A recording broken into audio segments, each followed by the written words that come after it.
Dan Sobat Hima TV, acara ini disiarkan secara langsung dari Komplek Pendidikan Pondok Pesantren Cadang Pinggan Indramayu, di mana pada saat ini Pondok Pesantren Cadang Pinggan sudah menerima peserta didik baru untuk tahun pelajaran 2021-2022 untuk tingkat MTS, MA, dan SMK. Dan baik Sobat Hima TV, langsung saja sekarang kita akan bergabung bersama Profesor Dr. Thomas Jamaluddin MSc. Assalamualaikum Prof.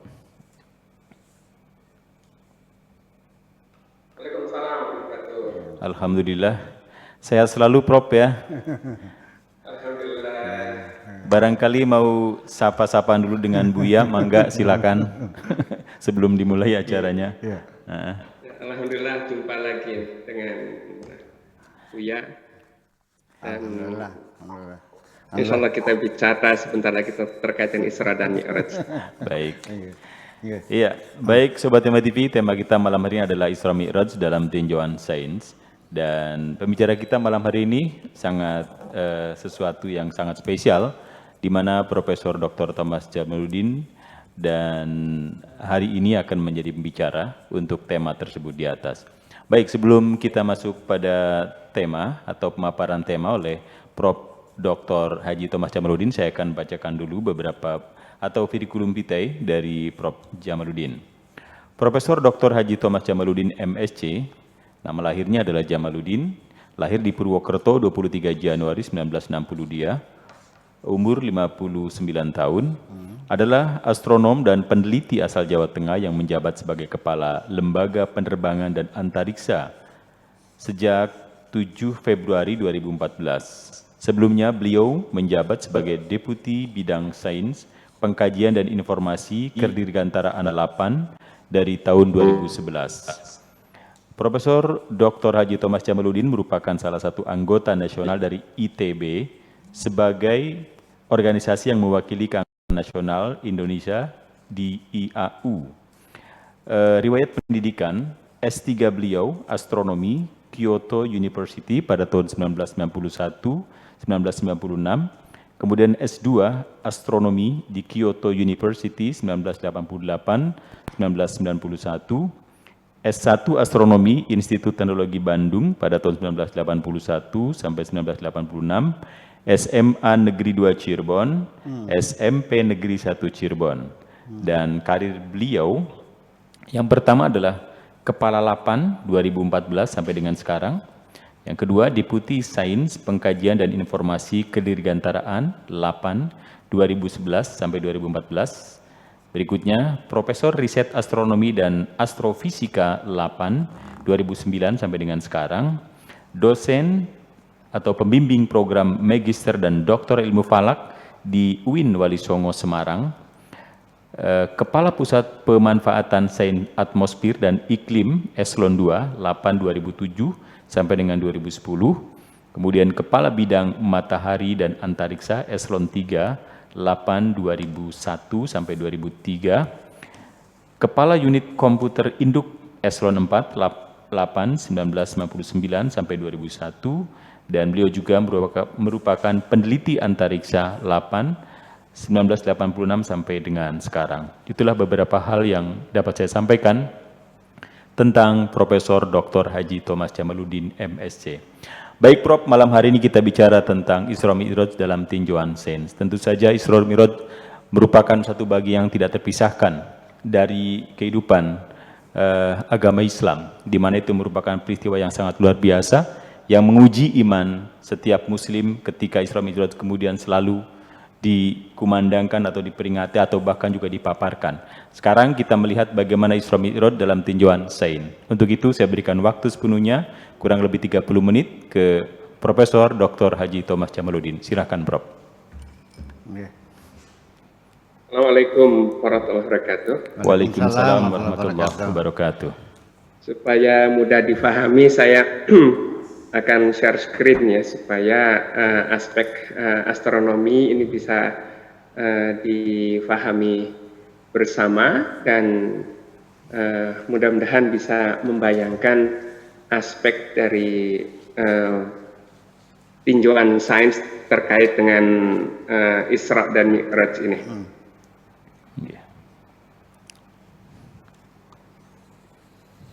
Ya, Ya, silakan, Prof. Isra di dalam Al-Quran ini disebutkan, A'udzubillahi minasyaitonirrajim. Subhanalladzi asra bi'abdihi lailan minal masjidil haram ilal masjidil aqsa alladzi barakna haulahu linuriyahu min ayatina innahu was-samiul alim. Maha suci Allah yang telah memperjalankan hambanya pada suatu malam dari Masjidil Haram ke Masjidil Aqsa yang telah kami berkahi di sekelilingnya agar kami perlihatkan kepadanya sebagian tanda-tanda kebesaran kami. Sungguhnya dia adalah Maha mendengar lagi Maha mengetahui. Ini terkait dengan Isra. Tapi terkait dengan, jadi Isra ini dari Masjidil Haram di Mekah ke Masjidil Aqsa di Palestina. Dan ini dilaksanakan dalam semalam. Jadi ini yang ya pada zaman itu dan zaman sekarang pun masih sulit membayangkan dengan teknologi pada zaman itu untuk melakukan perjalanan dari Mekah ke Palestina hanya dalam waktu satu malam. Dan yang lebih menimbulkan pertanyaan juga adalah yang disebut sebagai Mi'raj. Dan ini disebutkan dalam surat An-Najm ayat 13 sampai ayat 18. Walaqad ra'ahu nazlatan ukhra inda sidratil muntaha indaha jannatul ma'wa idh yaghsha sidrataha ma yaghsha ma zaghal basaru wa ma tagha laqad ra'a min ayatina rabbihil kubra. Dan sungguhnya Muhammad itu telah melihat Jibril dalam rupanya yang asli pada waktu yang lain, yaitu di Sidratul Muntaha. Di dekatnya ada surga tempat tinggal, dan Muhammad melihat Jibril ketika Sidratul Muntaha diliputi oleh sesuatu yang meliputinya. Penglihatannya tidak terpaling dari yang dilihatnya itu dan tidak pula melampauinya. Sesungguhnya dia telah melihat sebagian dari tanda-tanda kekuasaan Tuhannya yang paling besar. Dan di dalam hadis ini lebih rinci lagi disebutkan bahwa pada suatu malam malaikat Jibril datang dan membawa Nabi, lalu dibedahnya dada Nabi dan dibersihkannya hatinya dan diisinya dengan iman dan hikmah. Kemudian didatangkan buraq. Ini suatu makhluk yang berwarna putih yang langkahnya disebutkan dalam hadis itu sejauh pandangan mata. Dengan buraq itu Rasul melakukan Isra dari Masjidil Haram di Mekah ke Masjidil Aqsa di Palestina. Dan Rasul sholat 2 rakaat di Baitul Maqdis. Lalu dibawakan oleh Jibril segelas khamr dan segelas susu. Rasul memilih minum susu. Ini menyatakan bahwa Rasul itu hadir ke Masjidil Aqsa itu dengan fisiknya. Karena Rasul di sini minum kemudian melakukan sholat 2 rakaat. Artinya bukan hanya mimpi. Tapi Rasul ini dengan fisiknya hadir di Masjidil Aqsa. Lalu buraq melanjutkan perjalanan memasuki 7 langit. Nah ini ungkapan 7 ini dalam hadis disebutkan, kemudian dalam Al-Quran juga beberapa kali disebutkan apa sih makna 7 langit. Nanti akan saya jelaskan. Tetapi di sini di hadis ini dirinci. Di langit dunia, langit pertama itu ditemui Nabi Adam. Kemudian bertemu juga Nabi Isa bersama Nabi Yahya di langit kedua. Kemudian langit ketiga bertemu dengan Nabi Yusuf, di langit keempat bertemu Nabi Idris, langit kelima bertemu Nabi Harun, dan di langit keenam bertemu Nabi Musa, dan di langit yang ketujuh itu bertemu dengan Nabi Ibrahim. Nah, ini kita tidak bisa bertanya di mana langit pertama, kedua, ketiga, dan sampai dengan langit ketujuh. Dan ini yang nanti mungkin Buya bisa menjelaskan dari aspek lebih dalam lagi makna langit yang dikunjungi oleh Rasul bersama dengan Jibril ini. Tetapi nanti akan saya jelaskan juga terkait dengan ayat-ayat di dalam Al-Quran yang mungkin menyebut terkaitan sab'an samawat. Kemudian di langit ketujuh dilihatnya Baitul Ma'mur, tempat 70.000 malaikat. Ini ungkapan 7, 70, dan 70.000. Ini juga perlu mendapat perhatian juga. Di sana ada 70.000 malaikat sholat setiap harinya, dan setiap malaikat hanya sekali memasukinya dan takkan masuk lagi. Jadi bisa dibayangkan kalau seharinya 70.000 dan itu hanya sekali masuk, maka sekian ribu tahun itu sudah berapa malaikat yang ada. Kemudian perjalanan dilanjutkan Sidratul Muntaha yang tadi disebutkan dalam surat An-Najm tadi. Ya, Sidratul Muntaha ini disebut sebagai tumbuhan sidrah yang tak terlampaui, suatu perlambang batas yang tak seorang manusia pun atau makhluk lain bisa mengetahui lebih jauh dari itu. Dan dari Sidratul Muntaha didengarnya kalam-kalam atau pena. Dari Sidratul Muntaha dilihatnya pula 4 sungai, 2 sungai non-fisik di surga dan 2 sungai fisik yang zahir di dunia, itu sungai Efrat di Irak dan sungai Nil. Jadi di sini juga ada gambaran aspek fisik dan non-fisik. Jadi ada sungai di surga, ada sungai di bumi juga.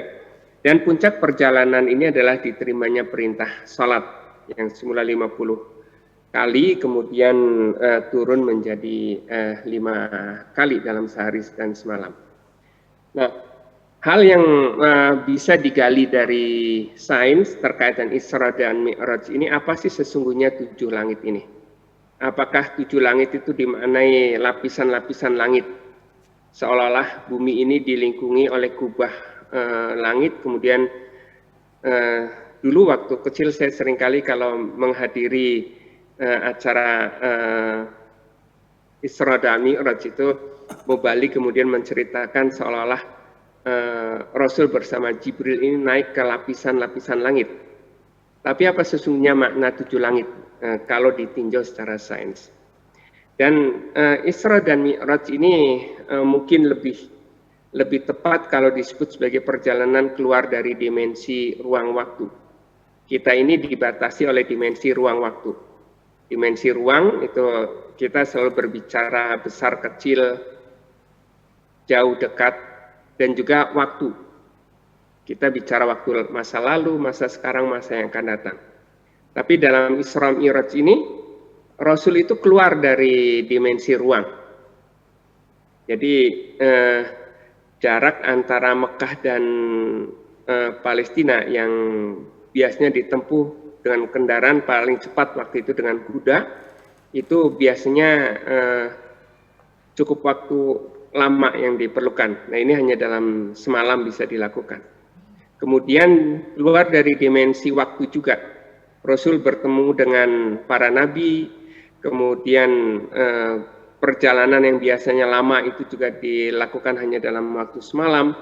Kemudian bertemu dengan para nabi, kemudian juga diperlihatkan surga dan neraka, kemudian diperlihatkan juga terkait dengan sungai yang ada di surga dan ada yang di bumi.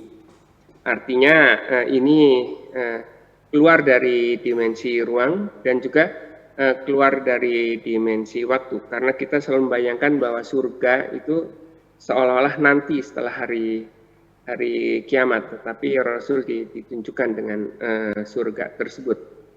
Nah, apa sih yang langit yang dimaksud dalam kisah Isra dan Mi'raj? Dan juga mungkin sekalian kita hubungkan juga langit yang sering disebut di dalam Al-Quran. Apakah langit ini yang biru? Langit tidak selalu biru. Kalau sore hari menjelang matahari terbenam atau sesaat setelah matahari terbenam, atau pagi menjelang dan sesaat setelah matahari terbit, kita melihat langit yang berwarna merah. Dan pada malam hari kita melihat langit yang berwarna hitam. Karena sesungguhnya langit warna biru, warna merah, warna hitam ini hanya karena hamburan cahaya matahari oleh atmosfer bumi. Kalau tidak ada atmosfer bumi, tidak ada udara, maka langit tidak akan berwarna biru. Jadi cahaya biru itu hanya karena hamburan cahaya matahari oleh atmosfer. Dan pada sore hari saat matahari terbit atau terbenam, itu juga cahaya merahnya dari matahari itu yang kemudian dihamburkan oleh atmosfer juga. Dan pada malam hari ketika matahari terbenam, maka kita akan melihat langit yang berwarna hitam. Dan kalau kita menjadi astronot, kita juga akan melihat langit yang berwarna hitam karena tidak ada atmosfer di antariksa atau di luar angkasa sana. Dan kita bisa melihat matahari, bulan, dan bintang itu bisa berdampingan. Ini berbeda kalau kita melihat matahari pada siang hari, bintang-bintang tidak akan terlihat karena cahaya matahari dihamburkan oleh atmosfer itu mengalahkan cahaya bintang. Dan dalam Al-Quran sering disebut terkait dengan sab'a samawat itu baqa, 7 langit yang bertingkat-tingkat. Ya, dan ini banyak ayat yang mengungkapkan seperti itu. Dan dulu konsep 7 langit itu ya seperti lapisan-lapisan ini. Jadi dulu dibayangkan bumi itu adalah pusat dari alam semesta. Kemudian di langit pertama ada bulan, langit kedua ada Merkurius, langit ketiga ada Venus, langit keempat ada bumi, kemudian langit kelima ada Mars, langit keenam ada Jupiter, dan langit ketujuh ada Saturnus. Dan konsep itu yang mempengaruhi atau yang melahirkan konsep sepekan 7 hari. Jadi dimulai yang paling jauh itu Saturnus, itu dianggap mempengaruhi kehidupan manusia di bumi ini dari jam ke jam. Dimulai dari Saturnus, maka hari pertama yang dipengaruhi Saturnus disebutnya hari Saturnus. Kemudian jam berikutnya akan dipengaruhi oleh Jupiter, kemudian Mars, kemudian Venus, Merkurius, kemudian bulan, dan berulang lagi 7 benda langit ini. Kemudian maka setelah 24 jam hari berikutnya jatuhnya di matahari dalam urutan tersebut, maka disebut setelah hari Saturnus itu Saturday, itu disusul menjadi hari matahari Sunday. Kemudian nanti diurutkan lagi itu jatuhnya ke hari bulan itu moon, Monday. Kemudian di berikutnya disusul lagi hari Mars atau Tuesday. Kemudian dilanjutkan ke hari Merkurius itu wooden, maka Wednesday. Kemudian dilanjutkan ke hari Jupiter itu thorn, Thursday. Dan kemudian dilanjutkan ke hari Venus itu Friday. Jadi itu konsep 7 langit itu mempengaruhi penamaan hari yang kemudian seolah-olah kehidupan manusia di bumi ini dipengaruhi oleh 7 benda langit yang dulu diasosiasikan sebagai penguasa langit atau sebagai dewa-dewa. Dan dalam tafsir-tafsir lama pun sama, konsep sab'a samawat itu masih menggunakan konsep seperti ini. Tapi ini konsep yang lama yang sekarang tidak berlaku lagi karena bumi ini bukan pusat alam semesta. Konsep yang berikutnya kemudian ini oleh Copernicus itu mengatakan bahwa matahari sebagai pusat alam semesta. Tapi sekarang bukan matahari sebagai pusat alam semesta. Matahari ini hanya sebagai pusat tata surya saja. Nah, dalam konsep baru, pemahaman sab'a samawat ini bisa dilihat antara lain dalam surat Luqman ayat 27 ya. Jadi di sini dikatakan walau annama fil ardi min syajarati aqlam wal bahru yamudduhu min ba'dihi sab'atu abhurin ma nafidat kalimatullah innallaha azizun hakim. Seandainya pohon-pohon di bumi dijadikan sebagai pena dan laut dijadikan sebagai tintanya dan ditambah lagi dengan 7 lautan lagi sesudah habisnya, maka tidak akan habis-habis kalimat Allah. Sungguhnya Allah itu maha perkasa lagi maha bijaksana. Logikanya kalau ditambah dengan 7 lautan lagi tidak akan habis, kita bisa bertanya apakah kalau ditambah dengan 10 lautan, 100 lautan, 1.000.000 lautan, kalimat Allah akan habis? Tidak. Karena Allah berbeda dengan makhluknya. Dan ilmu Allah itu tidak terbatas. Jadi ditambah berapapun lautan ini tidak akan habis. Jadi ungkapan 7 laut, kemudian dalam ayat-ayat lain juga disebutkan kalau kita berinfak itu ibarat menanam sebiji benih menghasilkan 7 tangkai dan masing-masing tangkai menghasilkan 100 butir. Jadi satu benih menjadi 700 butir. Maka demikianlah kalimat demikianlah Allah melipat gandakan pahala bagi orang yang berinfak.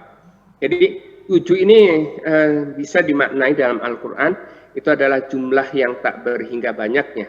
Kalau disebut sebagai benda langit yang sab'a samawat, 7 benda langit, yaitu harus dimaknai sebagai benda-benda langit yang tak berhingga banyaknya. Ketika disebut sab'a samawati tibaqan, 7 langit yang bertingkat-tingkat, ini karena benda langit itu jaraknya berbeda-beda. Yang paling dekat itu adalah bulan. Kemudian nanti akan kita lihat lagi ada planet-planet yang lain, itu masih di tata surya. Dan yang tadi yang di awal yang disebut sebagai langit, warna biru, kemudian warna merah, warna hitam, itu hanya karena cahaya dari matahari saja. Yang dihamburkan oleh butir-butir atmosfer, ini yang kemudian menampakkan sebagai cahaya biru pada siang hari. Kemudian saat matahari terbit atau terbenam ini menjadi merah, karena cahaya merah ini yang diteruskan, kemudian dihamburkan oleh awan dan partikel-partikel atmosfer. Dan kalau kita lihat sebagai langit itu adalah segala sesuatu yang di atas kita, maka satelit-satelit ini pun yang mengorbit bumi ini disebut sebagai benda langit, walaupun ini benda langit buatan. Kemudian bulan ini adalah benda langit alami yang paling dekat dengan bumi. Dan di tata surya kita, bumi ini hanya sebagai planet kecil. Matahari ini ukurannya 1,3 juta kali besar bumi. Kemudian ada Merkurius yang kecil sekali, kemudian ada Venus, kemudian bumi, ada Mars. Ini 4 objek ini kecil-kecil. Kemudian Jupiter ini raksasa, 1.300 kali besar bumi. Kemudian Saturnus, Jupiter, dan kemudian Uranus dan Neptunus. Ini 4 objek benda langit yang tata surya yang besar sekali. Kemudian Pluto sekarang tidak dianggap lagi sebagai planet. Itu karena dianggap sebagai planet kerdil dengan banyak sekali objek-objek yang baru ditemukan. Dan itu langit dalam konteks di tata surya kita. Dan matahari kita yang tadi 1,3 juta kali besar bumi, itu masih kalah dengan bintang-bintang yang lain. Ini matahari itu hanya sudah kecil sekali kalau dibandingkan dengan bintang Sirius, bintang Pollux, kemudian bintang Arcturus. Dan ini kalau dilihat lagi, ini ada Betelgeuse, kemudian ada Antares, ini bintang-bintang super raksasa ya.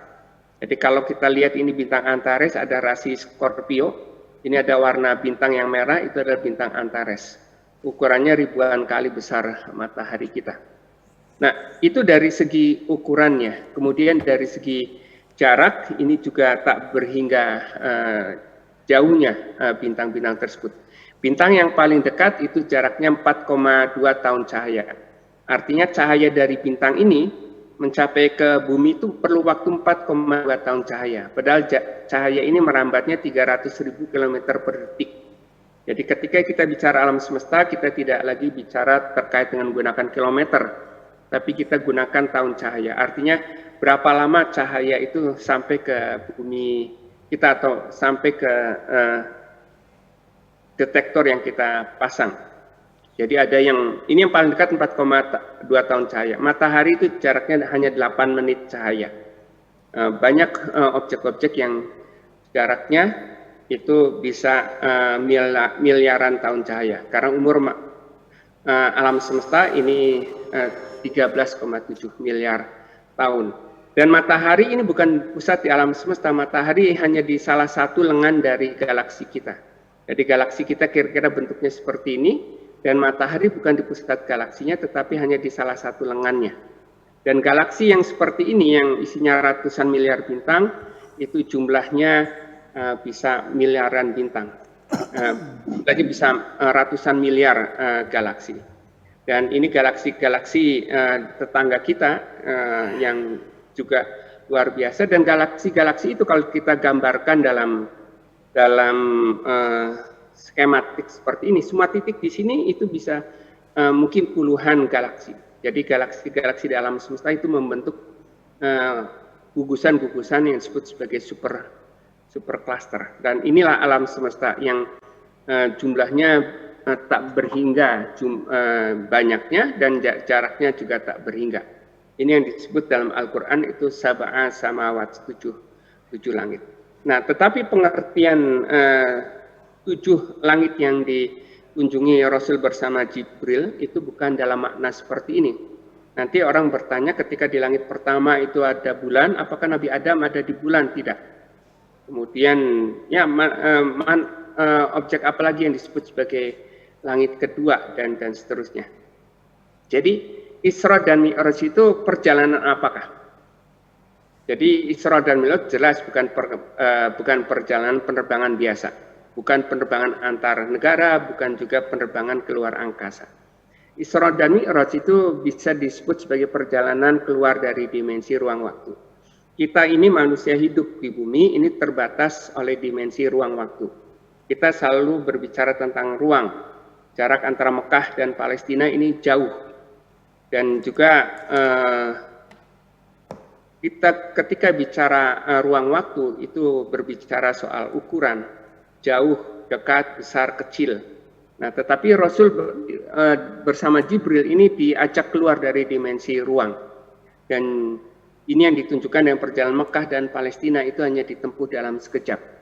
Kemudian perjumpaan dengan para nabi dan juga gambaran di sungai di surga, ini terkait bahwa Rasul itu keluar dari dimensi waktu.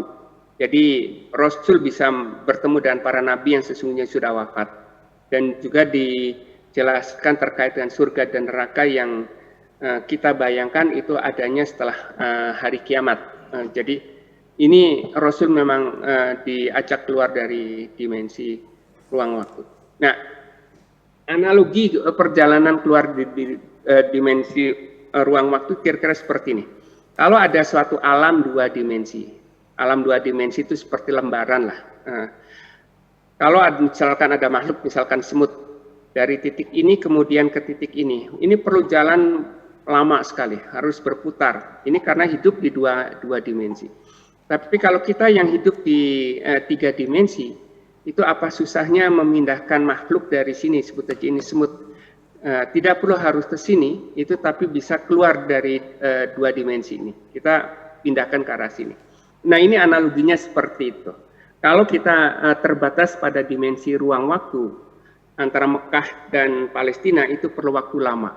Kemudian ke Sidratul Muntaha. Nanti kita bertanya lagi di mana Sidratul Muntaha. Nah, kata di mana itu sesungguhnya karena kita terbatas pada dimensi ruang. Kita selalu bertanya ada di mana? Palestina jelas kita ketahui, tapi kalau Sidratul Muntaha itu tidak bisa kita ketahui. Jadi kita tidak bisa bertanya di mana Sidratul Muntaha, karena itu keluar dari dimensi ruang. Kita tidak bisa bertanya di mana. Kemudian kita juga Rasul keluar dari dimensi waktu sehingga bertemu dengan nabi yang sesungguhnya telah wafat. Nah, itu perjalanan keluar dari dimensi ruang waktu. Saya kira itulah hal-hal pokok yang bisa dijelaskan. Nanti dari aspek maknanya mungkin Buya akan menjelaskan lebih rinci dari terkait dengan Isra dan Mi'raj. Saya kira demikian kajian singkat terkait dengan Isra dan Mi'raj dalam pandangan sains. Saya kira demikian. Sekian. Assalamualaikum warahmatullahi wabarakatuh. Waalaikumsalam warahmatullahi wabarakatuh. Ya, Profesor Dr. Haji Thomas Jamaluddin MSc telah berbicara banyak tentang bagaimana menjelaskan Isra Mi'raj dalam tinjauan sains, dan tadi berbicara tentang universe yang sangat luar biasa. Saya hanya mengatakan atau ingin mengatakan Allahu Akbar, luar biasa, sesuatu yang baru dijelaskan oleh Profesor Dr. Haji Thomas Jamaluddin MSc. Dan kali ini kita akan dengarkan bersama bagaimana pemaparan tentang Isra Mi'raj dalam tinjauan sains yang akan disampaikan oleh Buya Zakur Yasin MA, pengasuh Pondok Pesantren Carampingan Indramayu. Silakan Buya. Assalamualaikum warahmatullahi wabarakatuh. Waalaikumsalam warahmatullahi wabarakatuh. Bismillah, tawakkaltu 'alallah, la haula wala quwata illa billah. Asyhadu an la ilaha illallah wa asyhadu anna Muhammadar Rasulullah. Allahumma salli ala sayyidina Muhammadin wa ala alihi wa sahabatihi ajmain, amma ba'd. Berbicara tentang Isra Mi'raj ini menjadi masalah besar sesungguhnya. Tapi saya rasanya agak tenang ya, karena kita bicara dengan Profesor Dr. Thomas Jamaluddin, ya seorang ahli di bidang kosmologi dan astronomi. Memang peristiwa Isra Mi'raj ini telah menimbulkan kegaduhan besar di kalangan umat Islam, antara pro dan kontra, antara yang percaya dan tidak percaya. Yang tidak percaya juga terdapat kino-kino, yang percaya pun terdapat kino-kino juga. Semua umat Islam yang percaya iya, tetapi juga beda percayanya.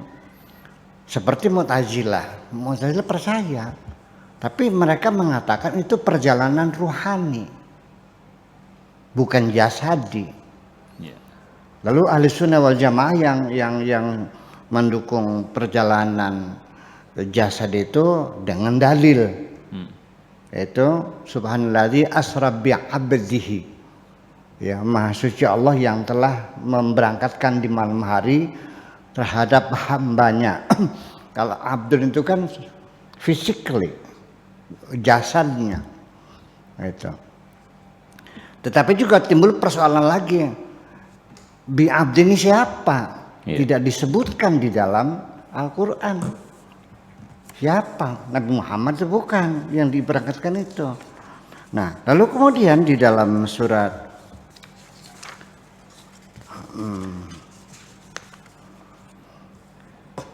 Al-Isra sendiri yang tadi disebutkan oleh Pak Profesor Kamarudin, coba kita lihat.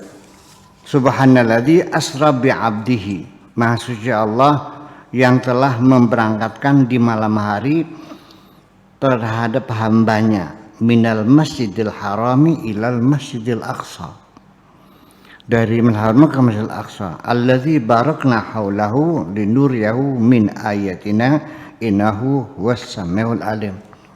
Mereka bertanyakan, bi abdi ini siapa?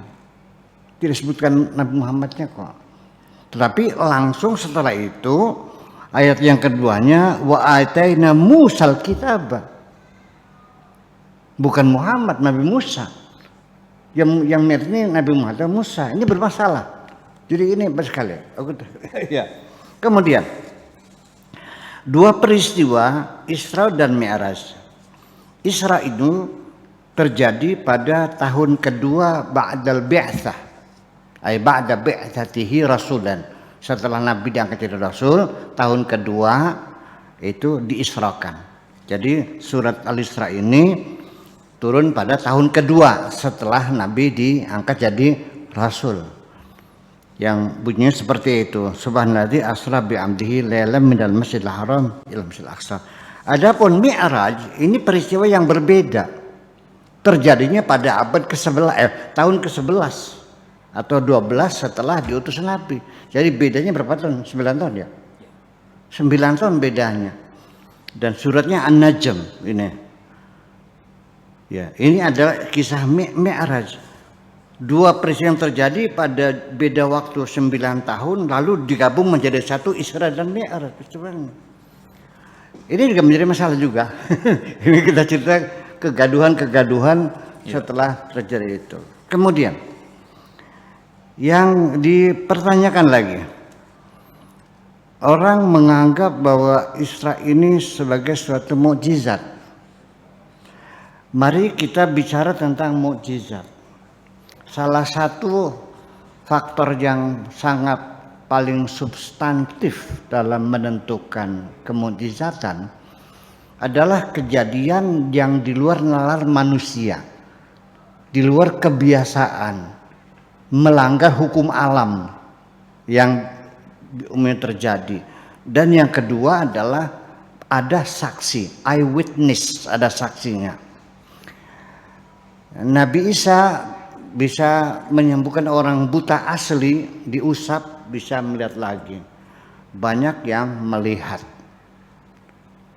Nabi Musa memukul orang mati dengan pahanya sapi, lalu dia bisa bangkit lagi.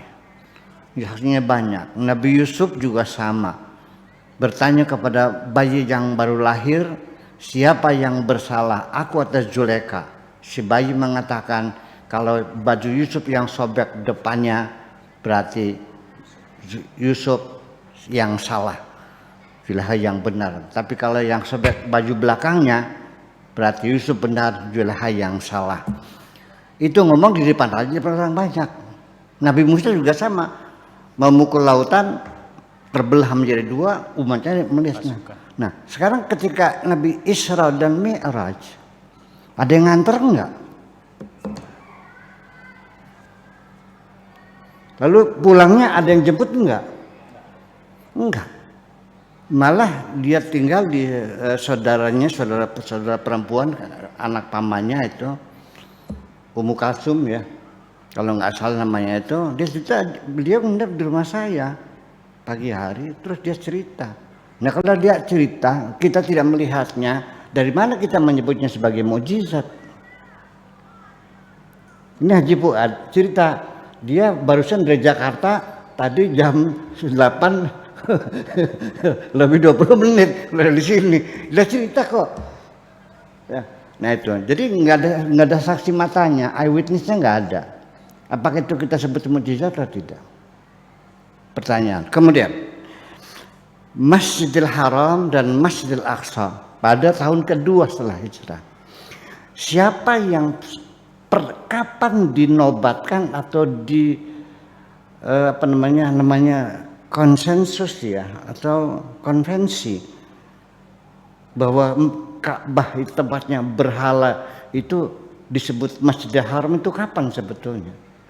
Dan siapa yang berhak otoritas yang memberi nyebutnya dia di Masjidil Haram? Apakah waktu itu sudah jadi masjid? Belum. Kemudian Masjidil Aqsa, apa sudah jadi masjid? Belum. Baru jadi masjid itu setelah ditaklukkan oleh Umar. Dan lalu dibangun masjid itu. Waktu Nabi belum ada masjid.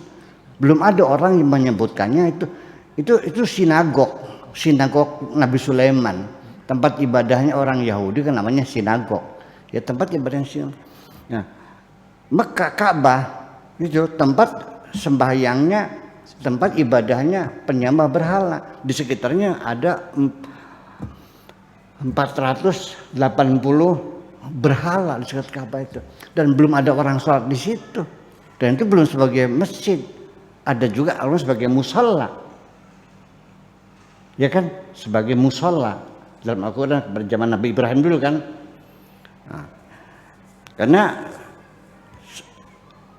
zaman dahulu kala malah justru dalam Al-Quran diinformasikan inna awwal baiti wudi'a lin-nasi lalladzi bi Bakkah. Awal rumah Tuhan dibuat itu adalah di Bakkah. Di mana Bakkah itu adalah Mekah. Apakah Bakkah itu Mekah atau ini juga perlu kajian antropologi juga. Masih banyak sekali persoalan-persoalan yang kita bicarakan. Kemudian sampai sholatnya saja sampai sekarang tidak ada yang sama. Dari mulai takbir sampai tahiyat, dari mulai ada yang sedekap, ada yang tidak, ada yang baca Fatihah, ada yang tidak, yang baca Fatihah ada yang baca basmalah, ada yang tidak, ada yang kunut, ada yang tidak, ada yang menunjukkan digoyang-goyang, ada yang tidak. Semuanya berbeda. Jujur saja Nabi Muhammad sholatnya seperti apa? Hadisnya mengatakan hanya sallu kama ra'aitumuni usolli, sholatlah seperti aku sholat. Lalu bagaimana sholatnya? Kita tidak mendapatkan informasi yang pasti bahwa Nabi sholatnya seperti ini. Pernah saya konfirmasikan dengan Dr. Quraish Shihab. Saya bilang, Pak Quraish Shihab, kita ini sholat bermacam-macam. Yang benar mana? Kunut atau tidak? Baca Fatihah atau tidak? Baca Fatihahnya pakai basmalah atau tidak? Sedekap atau selonjor tangannya? Waktu nunjuk digoyang-goyang atau tidak? Semua mengatakan Rasul begini. Yang sedekap mengatakan Rasul sedekap, yang tidak sedekap mengatakan Rasul tidak sedekap. Yang bilang kunut sunut Rasul kunut, yang bilang mengatakan tidak kunut ya Rasul tidak kunut. Bahkan saling bid'ah membid'ahkan, di ujungnya saling menuduh masuk neraka. Gara-gara kunut masuk neraka. Ini jadi persoalan. Nah, persoalan Islam Mi'raj ini sampai sekarang ketika kita bicarakan dengan secara rasional, saya banyak gagal. Di penghujungnya malah bertengkar pokoknya. Masing-masing dia mengatakan pokoknya, ya sudah pokoknya nggak itu lagi. Jadi ini penting sekali forum semacam ini kita bilang dengan ahli, gitu. Ya. Banyak persoalan semacam itu. Dan kemudian Pak Quraisy mengatakan karena Rasulullah yatanawwa'u fi salatihi. Nabi itu salatnya bervariasi. Jadi kadang-kadang sadaqah, kadang-kadang tidak, kadang-kadang baca kunut, kadang-kadang tidak, kadang-kadang musola, kadang-kadang tidak, kadang-kadang baca Fatihah, kadang-kadang tidak. Nanti kadang-kadang baca Fatihah, baca basmalah, kadang-kadang Fatihah tanpa basmalah. Begitu kira-kira kata Profesor Dr. Saya bilang ya udah, kalau begitu saya pengen sholat seperti Nabi, seperti itu. Nanti digoyang-goyang, nanti kadang-kadang tidak, nanti kadang-kadang sedekah, kadang-kadang tidak. Boleh nggak? Ketawa dia. Ini jadi persoalan. Dan juga kebanyakan hadis-hadis Nabi tentang sholat itu nggak ada hadis mutawatirnya. Semuanya hadisnya hadis ahad semuanya. Kalau hadis ahad itu berbeda-beda. Kalaupun sahih, sahih li ghairihi. Kalaupun hasan, hasan li ghairihi. Jadi mencapai dengan sahih itu karena ada hadis lain yang lafadznya yang sama, lafadznya berbeda tapi maknanya sama. Jadi sahih li ghairihi. Nah, kembali lagi. Kemudian kita menemukan persoalan alam semesta ini 1 sampai 2 triliun galaksi ya, di seluruh alam semesta ini yang dapat diamati. Kemudian juga ada 51 galaksi ya, dalam grup lokal gitu informasi. Itu ada 100 juga ada 100.000 galaksi yang terdapat dalam super gugus Virgo. Kemudian pada tahun 1980 ini Lions Group ya, of Galaxies ini menyatakan ada 455 kelompok galaksi ya, dengan 3.933 anggota galaksi. Kemudian galaksi Zoo adalah sebuah proyek ya, yang bertujuan untuk membuat daftar yang lebih lengkap ya. Itu pada bulan Juli 2007 untuk mengklasifikasi lebih dari 1 juta gambar galaksi ya, dari Sloan Digital Sky Survey ya. Tetapi itu semuanya tanpa tidak diberi nama ya, yang jelas masih pakai kode, pakai angka-angka saja semuanya itu. Kemudian galaksi-galaksi yang bisa teramati dengan mata telanjang ini banyak sekali, ada sekitar 17 dari mulai galaksi Andromeda, galaksi mata hitam, galaksi Bode, ya, Cartwheel, ya, galaksi cerutu, galaksi komet, kosmos, redshift, kemudian objek dan sebagainya, sampai pada galaksi Bima Sakti yang kita miliki. Dan matahari yang tata surya kita ini ada dalam galaksi Bima Sakti, yaitu Bima Sakti ya. Sebetulnya kalau di sana kan namanya The Milky Way, itu dari mitos Yunani, seorang ratu, seorang dewa lah gitu, dewi gitu, sedang tertidur. Ketika bangun ada bayi di sampingnya, dia sedang menyusu di dirinya. Dia bangun kaget, ini bayinya siapa? Enak aja terus ini nyuruh saya, dipaksa ditarik, dilemparkan, jatuh ke bumi. Itu ceritanya kan gitu. Lalu susunya berhamburan di angkasa ini dan bayinya jatuh. Itulah manusia yang pertama kali di dunia, turun di dunia Dan itulah makanya galaksi kita disebutnya galaksi the Milky Way. Itu cerita itu kira-kira begitu Pak Profesor. Nah, lalu kemudian di mana letaknya? Itu di tengah-tengah galaksi kita ini. Tidak di dekat pusat dan itu bagian luaran. Dan matahari kita ini bintang sedang. Tidak besar juga tidak kecil. Cahayanya juga tidak terlalu terang, tidak terlalu redup. Dan dia punya planet yang mengelilinginya dari mulai Merkurius, Venus, Bumi, kemudian Mars, ya Jupiter, Saturnus, Uranus, Neptunus dan sebagainya. Kalau bulan itu bukan planet tapi itu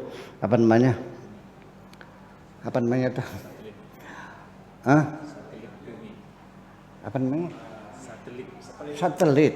Ya, bukan planet, tapi satelit gitu. Dan kemudian juga ini matahari di tengah-tengah galaksi seperti satu titik debu yang sangat kecil sekali. Buminya nggak kelihatan. Oke deh, kita mendekat sedikit ya, sehingga bumi kelihatan satu titik, satu butir seujung jarum. Saya mau nanya, di mana Ka'bah? Di situ, titik itu. Di mana Madinah? Ya di situ, di titik itu. Washington DC mana? Ya di titik itu. Moskow mana? Ya di titik itu. Indonesia? Ya di titik itu. Ada jarak nggak? Ada. Persoalan. Jadi yang namanya jarak itu di mana kita berada. Itu ceritanya. Kemudian persoalan waktu. Sebetulnya yang lebih mencerminkan nama-nama planet itu hari dalam bahasa Perancisnya Mercury, Samedi, Dimanche, ya kan itu daripada Inggris mah, karena nama-nama dewa-dewa semacam itu kan lebih dekat dalam bahasa Perancisnya. Sekarang yang perlu kita ketahui bahwa sejak kapan waktu itu terlahir? Waktu itu ada atau tidak ada? Bagaimana munculnya waktu? Bagaimana persepsi waktu? Seperti apa? Manusia dulu tidak tahu waktu. Pokoknya dia tahunya ya kalau siang terang, kalau malam gelap, nanti sebulan sekali matahari bulannya bulat sebagainya. Kemudian kalau matahari ada di kutub utara banyak hujannya jarang, ada hujan. Baik kalau ada di kutub selatan itu banyak hujan. Nah, kemudian bayang bergeser. Nah, itulah. Maka kapan orang itu membuat waktu? Itu dalam sejarah Yunani, sejarah Mesir kuno. Itu mereka menentukan waktu itu dengan pakai tongkat ditancapkan di tengah padang pasir. Nah, ini bayang-bayangnya ini menjadi ukuran waktu. Kalau bayang-bayangnya ini ke sebelah utara, berarti matahari ada di sebelah selatan, itu berarti musim dingin. Ya kan begitu? Kalau bayang-bayangnya ada di sebelah selatan, berarti matahari ada di sebelah utara, berarti musim panas. Kemudian bayang-bayang sendiri ketika lurus dengan tongkatnya matahari pas di atas itu namanya tengah hari dan seterusnya. Kemudian dengan menggunakan dengan pasir ya dibalik lagi gitu, sampai jam yang pakai mekanik semacam ini. Nah, apakah lalu dari mana mereka membuat aturan 1 minggu 7 hari? Ya itu kan kata mereka. Saya di Jawa di sini Pak Profesor, kita menghitung 1 minggu itu tidak 7 hari kok 5 hari. Orang Cina menghitung waktu 1 minggu 12 hari. Di Swahili di mana? Di Afrika itu 1 minggu 4 hari. Kita kan 5 hari ya. Pohon wage, pohon pagi. Kita bukan 7 kok. Jadi ternyata kan penanggalan berbeda-beda. Nah, disitulah maka terjadi satu perbedaan. Nah, ketika orang Eropa, ya peradaban Masehi, namanya kalender Masehi, itu kan dicangkolkannya dengan matahari. Orang Islam menyangkolkannya dengan bulan, namanya Qamariyah. Kalau ini Syamsiah, maka terjadi perbedaan hitungan. Bisa saja 100 tahun Qamariyah, tapi Syamsiahnya nggak sampai 100, paling 89 sekian.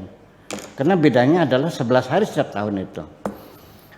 Nah, kemudian bagaimana? Apakah betul satu hari itu 24 jam? Tidak, tetap ada kurangnya sekian menit.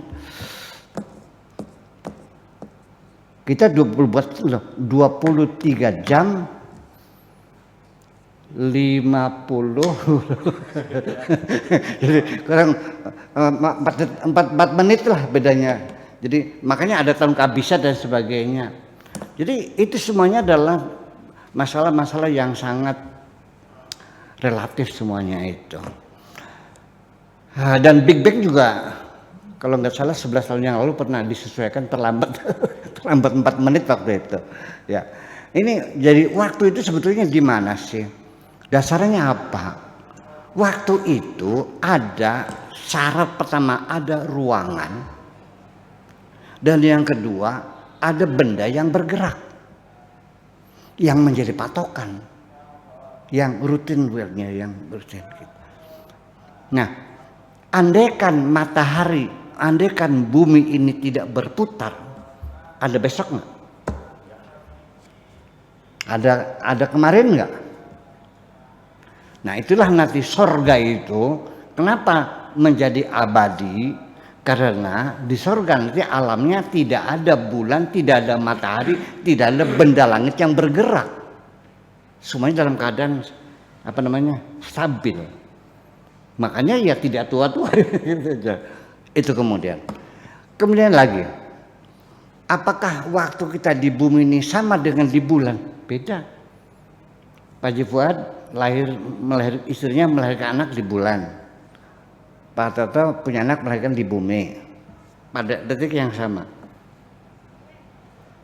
Nanti ternyata anaknya Haji Fuad umurnya baru 30 bulan, anaknya Pak sudah 30 tahun. Karena perbedaan waktu. Jadi di mana kita berada posisi ketika kita berada di luar bumi, maka kita tidak terikat dengan batasan waktu yang berlaku di bumi. Kedua, ketika kita bisa berjalan, mengendarai sesuatu kendaraan dengan kecepatan cahaya, yang kecepatannya itu 200.000 km per detik. Jadi kalau Anda punya kendaraan yang kecepatannya cahaya, itu 1 detik bisa keliling dunia 7 kali. Berarti kecepatan cahaya kita berarti keluar dari dimensi waktu semacam ini. Nah, buraq itu adalah barqun, kilat. Jangan-jangan itu adalah simbol kendaraan yang dipakainya dengan kecepatan cahaya. Semacam itu. Tetapi gambar imajiner kuda yang kepalanya perempuan cantik itu gambar imajiner itu. Mau percaya atau tidak? Nah, saya ingin umat Islam jangan bertengkar masalah ini, supaya yang percaya ya silakan, yang tidak ya silakan. Apakah perjalanan jasadi, apakah perjalanan rohani dan sebagainya. Supaya jangan bertengkar, maka saya ingin mengatakan bahwa ada hal yang perlu dipercayai, ada yang boleh percaya, boleh tidak. Jadi yang wajib dipercaya satu, bahwa Nabi melakukan Isra, Nabi melakukan Mi'raj. Lalu apa hasilnya? Hasilnya adalah sholat 5 waktu. Itu yang wajib dipercayai. Tetapi apakah 5 waktu itu setelah bargaining dengan Tuhan, tawar menawar, ataukah setelah dimarah-marahin Nabi Musa suruh suruh apa, minta kortingan kepada Tuhan sampai 9 kali, itu mah boleh percaya, boleh tidak. Karena tidak menjadi murtad kalau orang, karena apa yang diyakini, mana mungkin masa Nabi saya ditongor-tongor sama Nabi Musa, suruh nganyang, memangnya Allah nggak tahu? Ya, masa Nur Nabi Musa? Pangkatnya tinggi mana sih Allah sama Nabi Musa? Jangan-jangan ini hegemoni Israel, bang Yahudi untuk merendahkan umat Islam. Nabinya aja bisa ditunjuk, nggak bakal mampu loh Muhammad. Aku aja umat lu seminggu sekali nggak sholat apa paling 50 kali sehari. Seneng nganyang dulu. Mana mungkin Nabi Muhammad menawar kepada Allah? Nabi Muhammad itu adalah orang yang sami'na wa ta'ana ghufranaka rabbana wa ilaikal masir. Nggak pernah berkeluh kesah, nggak pernah nawar kok. Nggak mungkin. Jadi kalau itu mana? Ya percaya silakan. Tidak juga tidak apa. Yang penting dipercaya adalah sholat 5 waktu. Kiblatnya menghadap Ka'bah. Harus wudu dulu. 5 waktu itu terdiri dari duhur, asar, maghrib, isya, subuh. Itu yang wajib dipercayai. Kemudian rokaatnya wajib dipercayai. Subuh 2 rakaat, duhur 4 rakaat, asar 4 rakaat, maghrib 3 rakaat, isya 4 rakaat, subuh 2 rakaat. Itu yang wajib dipercayai. Adapun apa namanya bertemu dengan para nabi-nabi, kemudian sholat berjamaah, ini ada satu kritikan. Di langit ketiga itu dengan Nabi siapa ketemunya tuh? Nabi Zakaria ya. Itulah. Jadi beliau sholat di Masjid Aqsa dengan para nabi semuanya nih. Nah, ketika di langit ketiga, Jibril ngetok pintu, ya kan gitu.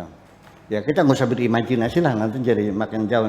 Nanti langit ada pintunya, grendelnya segede apa? Iya kan? Ya itu. Nah, kemudian siapa kamu? Ana Jibril. Sama siapa? Abdul Salihun ibni Salih Muhammad bin Abdullah. Silakan masuk. Begitu ketemu, oh kamu Muhammad. Dia nanya, jadi kamu sudah diutus jadi nabi? Iya. Kok nanya? Tadi katanya sholat berjamaah. Nah, ini. Jadi artinya bahwa ada beberapa hal yang semacam itu. Jadi nanti ada kajian khusus itu bahwa ada satu tren namanya rihlah samawiyah. Jadi perjalanan langit menjadi satu model sastra pada zamannya, apakah itu Risalatul Ghufran Abu Ala Al-Ma'ari juga ceritanya juga perjalanan langit. Kemudian Dante Alighieri juga itu pendiri pertama, peletak pertama bahasa Italia resminya, ya itu mencari kekasihnya Petris di langit ketujuh, menembus dengan malaikat-malaikat yang bersayap-sayap, itu sama seperti misalnya sampai pada Flash Gordon terakhir cerita lanjut itu. Nah itu apakah itu semacam itu? Cuman di kitab Bukhari itu sendiri bahwa kisah Isra Miraj itu adalah hikayat. Ya, hikayat itu artinya ya cerita gitu. Jadi artinya bagi saya tidak percaya nggak ada masalah, percaya juga nggak ada masalah, silakan saja. Yang penting yang kita percaya Isra adalah benar, Mi'raj adalah benar, hasilnya sholat 5 waktu. Apakah proses tawar menawar tepat langsung, ya itu terserah. Jadi begini, Nabi Adam itu manusia pertama atau bukan? Terserah. Anda yakin ya silakan, tidak murtad, tidak kafir. Kalau Anda tidak yakin sebagai manusia pertama juga silakan, tidak murtad, tidak kafir. Yang penting Adam adalah Nabiullah. Nabi Adam makanya daging mentah atau daging matang? Kalau daging matang digoreng atau dibakar? Kalau dibakar kapan dia bisa menemukan apinya? Kalau digoreng pakai minyak apa? Minyak sawit apa? Dibikin di mana? Pabriknya di mana? Menjadi masalah. Kalau itu masalah peradaban, masalah antropologi, kajian-kajiannya. Jadi yang penting adalah Nabi. Ya kan begitu? Dan ditempatkan surga. Seperti itu saja. Nah ketika istri melahirkan, yang bidani siapa? Ya kan begitu. Nah itu adalah hal yang, jadi ada yang boleh dipercaya, ada yang harus percaya, ada yang boleh percaya juga boleh tidak, supaya kita jangan bertengkar. Tolong umat Islam jangan saling mengkafir-kafirkan. Kalau beda kafir ini berarti bukan kita tidak percaya kepada Nabi, yang kita ragukan apa betul Nabi mengatakan begitu. Ya kan? Ya, seperti itu masalahnya. Jadi menghindari jangan sampai masalah Isra Mi'raj ini menjadi persoalan yang sangat sangat rawan, lalu akhirnya menjadi pertengkaran. Karena bagaimana ini akibatnya, sampai masjid saja beda kok. Saya nih pernah masuk berjamaah, melotot semua matanya ini. Ya salah apa? Nggak usah disebutin masjidnya ya. Barangkali saya sendalnya nggak dilepas, enggak saya lepas. Barangkali saya nggak pakai topi, barangkali kancing terbuka, enggak. Pada melotot semua, seperti tidak suka. Saya pun keluar, karena mereka bajunya putih semua, saya pakai batik. Ya. Ada lagi yang dicuci lagi, sampai sholat saja beda satu dengan yang lain. Apakah seperti ini hasil Isra Mi'raj itu? Ini menjadi persoalan sesungguhnya. Mereka mengatakan Nabi begini, ya, kayak sok tahu, kapan pernah ketemunya? Kita sama-sama tidak tahu. Ini juga katanya, mana yang benar bagaimana kita tidak tahu. Oleh karena itu, apapun yang kau yakini, kalau Anda yakinnya digoyang-goyang, silakan. Tapi jangan menyalahkan orang yang tidak goyang-goyang. Orang yang baca basmalah, ya silakan. Yang tidak, langsung alhamdulillah rabbil, yang tidak ada masalah. Itu.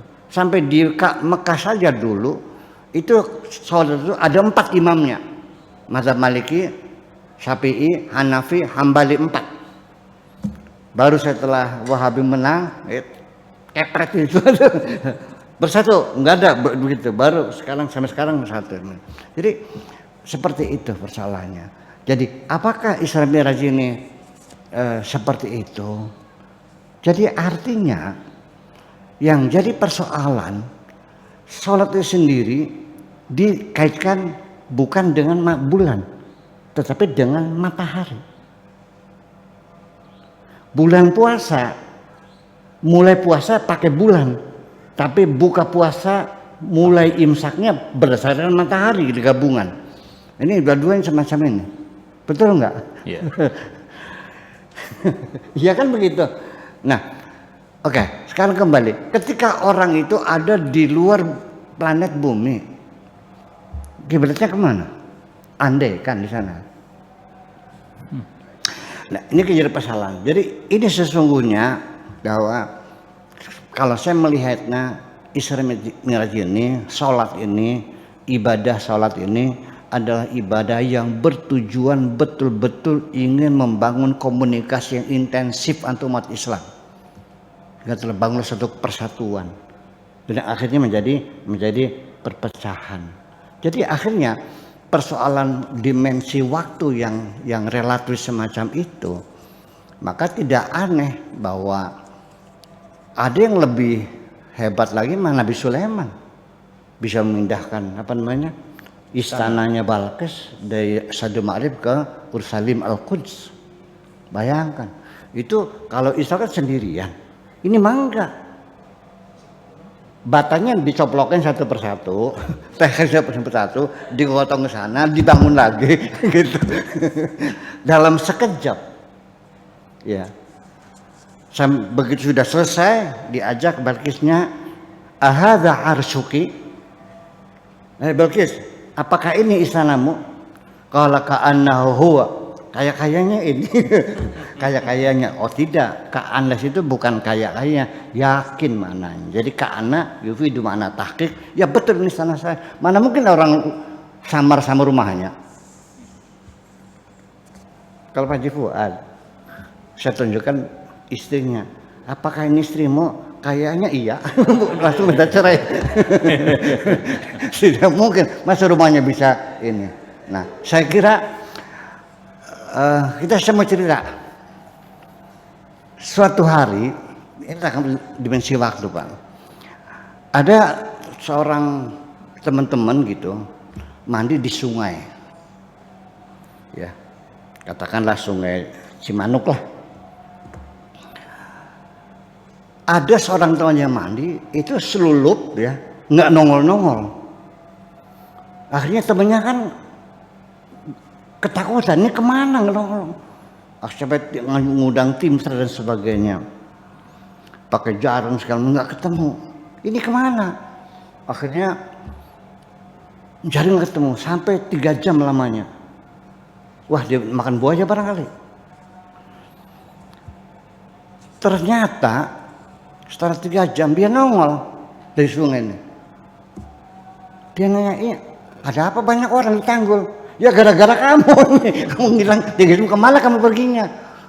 Oh iya, kemana? Nah di situ dia bercerita bahwa dia ketemu dengan perempuan cantik, dia godain, dikintilin, ternyata anaknya raja. Sampai di kerajaan, akhirnya bapaknya setuju, ya sudah silakan mau dikawinkan. Ya jadilah jadi putra mahkota kan gitu di negara raja.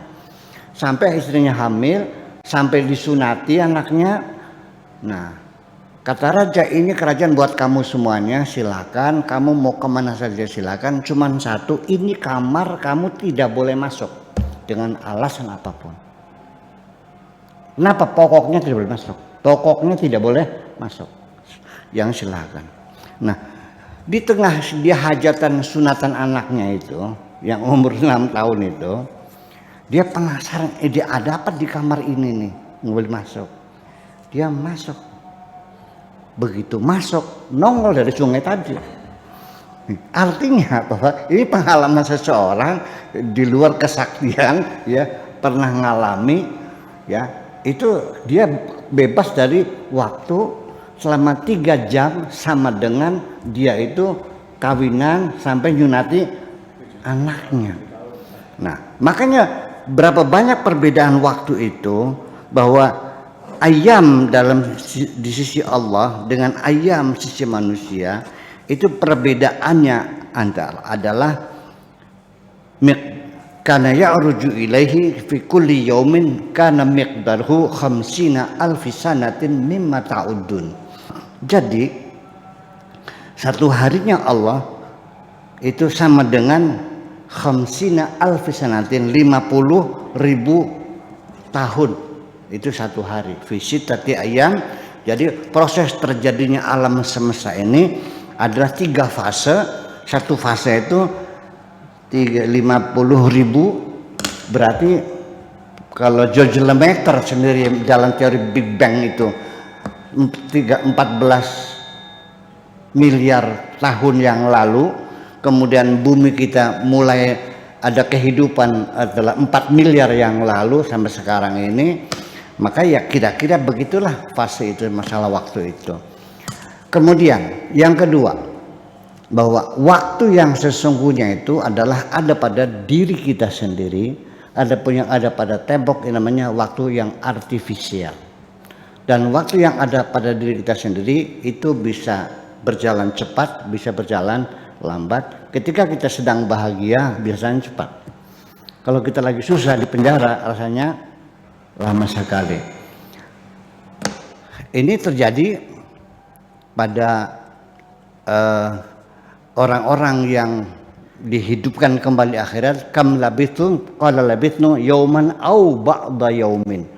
Orang umurnya 80 tahun, dia meninggal, ditanya berapa lama kamu hidup di dunia? Ya sehari 2 hari lah. Jadi disitulah ada perbedaan waktu yang hakiki adalah waktu yang pada diri kita sendiri. Saya kira nanti kita diskusikan panjangnya lebih jauh, kita akan nanti kita buka forum tanya jawab dan sebagainya. Oke, segitu saja dulu Pak Profesor. Terima kasih. Assalamualaikum warahmatullahi wabarakatuh. Waalaikumsalam warahmatullahi wabarakatuh.